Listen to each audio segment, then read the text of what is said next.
Hello hi friends, welcome to my channel. ఇప్పుడు మనం చేసుకోబోయేది కొత్తిమీర పుదీనా టమాటా పచ్చడి. దానికి ముందు కావాల్సింది ఒక పెనం తీసుకోవాలి, అలాగే కొంచెం ఆయిల్ వేసుకోవాలి, అలాగే 2 టేబుల్ స్పూన్ పచ్చిశనగపప్పు, పుదీనా, అలాగే టమాటా ముక్కలు 3 టమాటాలు తీసుకొని చిన్న చిన్న ముక్కలుగా కట్ చేసుకొని వేసుకోవాలి. అలాగే కొంచెం కొత్తిమీర వేసుకోవాలి, అలాగే కొంచెం మినపగుళ్ళు, అలాగే జీలకర్ర, పచ్చిమిర్చి ఇవన్నీ వేసుకోవాలి. ఇవన్నీ వేసుకొని సిమ్లో పెట్టి మగ్గించుకోవాలి. మీకు ఏంటంటే పుదీనా పచ్చడి చేసుకునేటప్పుడు కొత్తిమీర వేసుకుంటే చాలా టేస్టీగా ఉంటుంది. ఉత్తి పుదీనా టమాటా చేసుకున్న ఆ పుదీనా ఫ్లేవర్ వస్తుండడం వల్ల కొంచెం అందరికీ నచ్చదు కదా ఆ స్మెల్. కొంతమందికి నచ్చుతుంది, కొంతమందికి నచ్చదు కదా. నచ్చిన వాళ్ళు ఇలా చేసుకుని ఒకసారి ట్రై చేయండి, చాలా బాగుంటుంది. టమాటా ఇవన్నీ బాగా మగ్గనివ్వాలి. పుదీనా కొత్తిమీర త్వరగానే మగ్గిపోతుంది, టమాటా ఒక్కటే స్లోగా మగ్గుతుంది.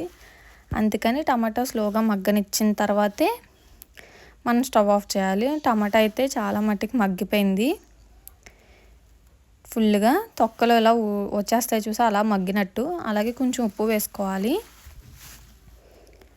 అలాగే కొంచెం చింతపండు వేసుకోవాలి. చింతపండు ఎక్కువ వేసుకోవాల్సిన అవసరం లేదు. నేనైతే 3 పచ్చిమిర్చి వేసుకున్నాను, మీరు 5 పచ్చిమిర్చి కూడా వేసుకోవచ్చు కారం మీకు ఎక్కువగా కావాలంటే. నాకైతే సరిపోతుందని చెప్పి 3 పచ్చిమిర్చి వేసుకున్నాను, కొంచెం చింతపండు కూడా వేసుకున్నాను. ఇవన్నీ మగ్గ పెట్టేసి మనం చల్లారిన తర్వాత మిక్సీ ఆడుకోవడమే. చాలా ఈజీ పచ్చడి, మనం మగ్గ పెట్టడంలోనే టేస్ట్ ఉంటుంది ఈ పచ్చడికి. అయితే టమాటా మగ్గ పెట్టి అంతా చేసుకుంటే సరిపోతుంది. చూసాక చల్లారిపోయింది, నేను అందుకని స్టవ్ ఆఫ్ చేసి చల్లారిపోయిన తర్వాత మిక్సీ చేస్తున్నాను.